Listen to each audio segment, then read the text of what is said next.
to the Shimmy Daddy streaming experience. I'm your host, as per usual, Shimmy Daddy. In case it's the first time you're watching the stream, the VOD, or the video on YouTube, I'm a monthly Hearthstone Wild Legend player who typically hits Legend first of the month, and after that I goof off. And when I goof off, I play your decks. And tonight, I plan to do that, but first, I'd like to talk about the state of the Wild meta post Heroes of Starcraft mini set. So initially, within the first 6 hours of the mini set, we had a brand new Tier 1 deck in what we would refer to as Shafar Hunter, but the reality is it wasn't allowed to live for very long, and since it wasn't allowed to live for very long, we didn't get a long of time hanging out with it, maybe 6 hours or so. Aside from that, the mini set itself has not made a huge impact on what the best decks in Wild are. I'd say a bigger impact on the Wild meta, aside from like competitive wise, as far as like what is the best deck in the format. A bigger impact has been made by the Ethereal Oracle nerf, kind of taking XL Shadow Priest and knocking it down a peg, versus actually adding anything to the top of the ladder. That being said, Wild itself feels like a much more diverse experience. There's a lot of players. Again, Wild tends to be more casual than standard.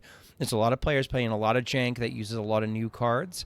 And so we're experiencing, at least in my MMR, a kind of fun little detente of, yeah, there's a bunch of Libram Paladins running around, but also there's a bunch of people playing some really fun new cards and jank and packages that are new, and like Zerg packages and something like Reno Hunter and things like that make Wild feel more diverse and more fresh than it has been, even if it's not necessarily impact from above. So with that in mind, I'm going to show you a lot of lists that basically are exactly the same as before the mini set. In fact, I held off doing one of these videos until the mini set came in and the new cards came in so I could see what the impact was. And the irony of that is a lot hasn't really changed. So let's start with what I consider to be the best deck in the format. I think the best deck in the format right now is probably Malos Druid or Aviana Druid, depending on how you slice it. I think this deck is probably the best in the format. I took KVLT's version from THL that he plays competitively. Essentially, you're looking to Dungar, and when you Dungar, you're looking to pull out some combination of Malygos, Arana, Ysayle, ANR, Ysayle making all your spells cost 1, Aviana making all your minions cost 1, any minions you already have in hand. Let's say you have like Malygos in hand. Now you can play that from hand, super, super, super cheap, and you're just throwing Burn Face, Ultimate Infestation, Goes Face, Swipes, Go Faced, Gifts for more swipes, Go Faced, Moonbeam, Goes Faced, you get the idea.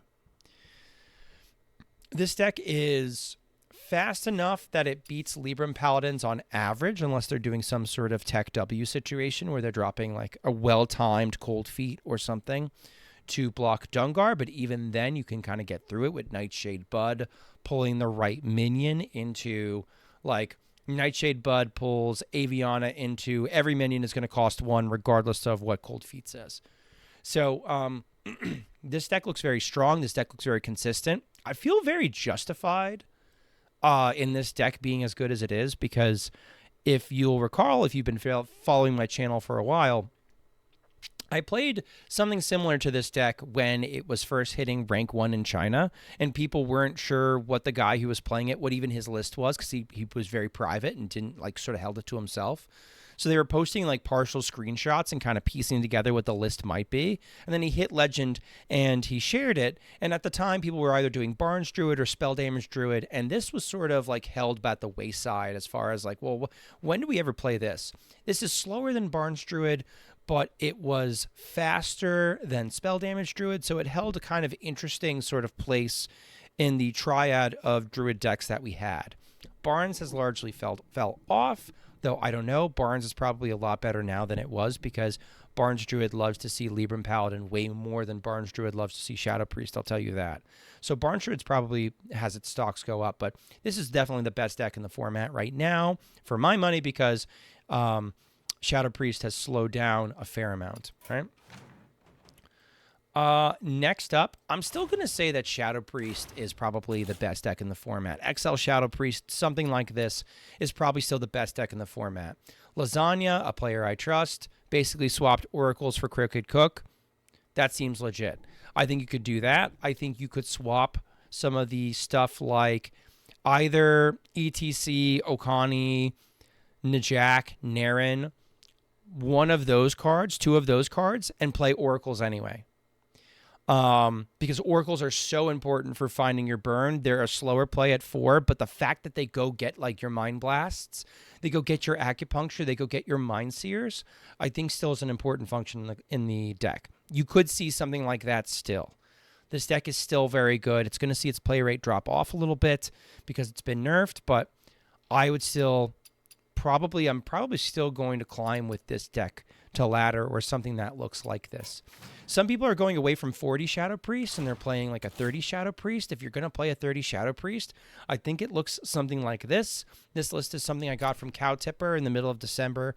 Something that we have found, excuse me, at least towards the top of the wild meta, 40 Shadow Priest is a little bit worse into the combo decks like Dungar and Barnes Druid, but it is better overall against other matchups, especially other aggro, versus 30 Shadow Priest might still be faster and thus better into those fast combo decks. So you might want to try this.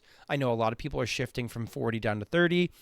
I think that's a mistake ultimately overall. I think 40 still is better into 30 to the point where it cleans it up. But you could try a list like this. I'll make sure that this is in the donkey that's in my description as a deck that you could try. Hostage Mage got a minor improvement for me. I cut one of the locations from this list and put in a shield battery. Shield battery is cute because you could play shield battery. You can rewind shield battery, and the second shield battery is free. You might say, well, Schmoopy, like we already do Sleet Skaters and a bunch of other things. Why do we need this as well? Well, against something like Shadow Priest, the shield battery is a lot better way to go get armor.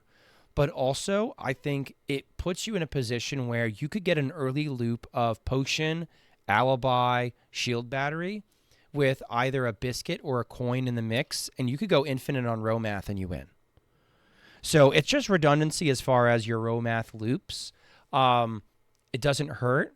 It doesn't have a spell school, so it doesn't get repeated by Varden, but that's a good thing because if it was going to get repeated by Magister Dawngrasp, it would probably be an ice spell, and I don't think it's a strong enough ice spell to warrant being repeated versus something like Alibi or Block, so or even Nova. So like it fits into the deck as far as not getting into anybody's way. I think you're perfectly happy copying it and having multiple copies, and Romath gaining like 18 armor a turn. Like, it might be that you repeat this spell 2 or 3 times, and then your Romath with Potion gets you 18 health a turn. You don't even need to freeze their board at that point. You're just going infinite just by outscaling the amount of damage they can do you.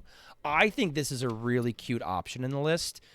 People have been poo-pooing it, but that's something I'm going to go out on a limb and say it's like, this is worth trying.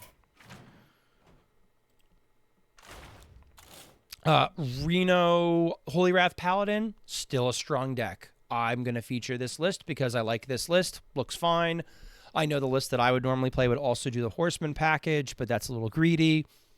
It's a pile. There's a lot of flexibility. Your results may vary. I think this is still one of the best decks in the format, though, and this is a solid list that you could add to your ranks. Nobody knows how to build Libram Paladin. Libram Paladin is a fucking mess. There's like 40 cards that could go in. It's like the old Even Shaman, where the old Even Shaman could fill out maybe 22 of the 30 cards, and the last 8 cards you just sort of sprinkled in. The quality of the last 8 cards you sprinkle in for Book Paladin make it seem like the deck is more complete than it is. The reality is we never really want to run Myrmidon or Adapt or even Divine Brew, shit like that. One instrument tech is like, it's a rough turn 2 play. The Tigress plushie is apparently very, very good into Shadow Priest.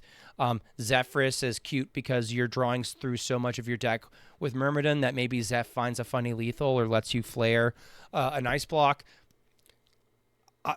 my THL opponent brought this list a couple weeks ago, and I looked at it and I liked it, and I thought, oh, that's a cute way to build Libram Paladin. If I was going to try something on ladder, I would try this personally. Going down the line, because we got a lot of deck lists tonight. Big Shaman. Big Shaman is still Big Shaman, except I would tech in Devolving Missiles over Triangulate, because if I'm facing a lot of Libram Paladins, I want to try and reduce their stats as much as I can. So I've got the Devolve, I've got the Devolving Missiles, and then we just try to high roll without using too much brain power. God bless Big Shaman. I'd probably call this a tier 2 deck, but you know what? It can perform pretty well against aggro, and you can have a nice time. One of the decks that has been showing near tier 1 stats across a high level of play is Painlock, despite all the nerfs. I'm going to share Corbet's version of Painlock, since even though it's not like the #1 shared on HS Guru, and I'd be very, very careful about playing the most played, highest win rate deck on HS Guru, because sometimes you get a shitload of Chinese players that all copy the same bad list and then play it over and over again into jank. So the reality is that I like this list a lot, particularly Employee of the Month. Slap that sucker on a giant. What the hell is a Shadow Priest gonna do with an 8-mana 8/8 rush lifesteal behemoth crushing down on them? I think this deck is a solid pick for ladder if you're in a more greedy jank band. You have a little bit of tech against Holy Wrath combo in general, like Barnes or Ice Block. Deck is looking more well-rounded than it has in the past. I don't know how this wins games, but it's been winning games, so I'll feature it and say, hey, this is a deck that you should try out if you have the cards. New decks. If you're looking for new decks using new cards, like I said, we got a ocean of tier 3 and tier 4 decks. First and foremost, the deck that won my Survivor, Questline Druid. This feels pretty strong to me. I like the 30 that OTZ put together. We've even got the lovely Tight-Lipped Witness in the ETC that ended up getting us a wonderful friend request yesterday with lots of slurs. And so that brings like that's like chicken soup to my soul. That warms my heart. Subo, if you're watching, thank you for the content.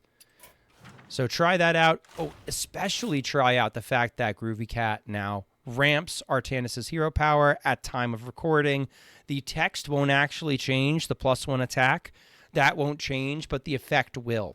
Groovy Cat will improve the attack on this. That's a lot of fun. And last but not least, we've got Ziv Zian. Did an amazing job slapping together this Colossus Mage that worked pretty well. I would probably make some different card choices, but this came in second for the Survivor, and we won some pretty spectacular games. So again, if you don't mind losing a little bit of MMR and want to try some fun stuff that uses new cards, check out shit like this.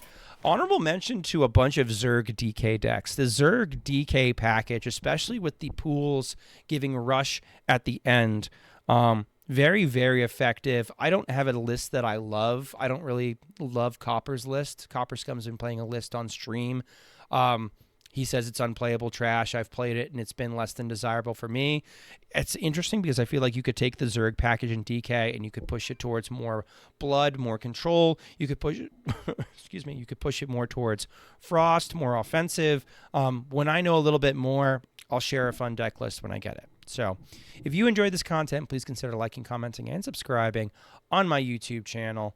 Those are some meta decks that you can try that should sure as shit work for you and win you some games, and a couple little decks on the side that are for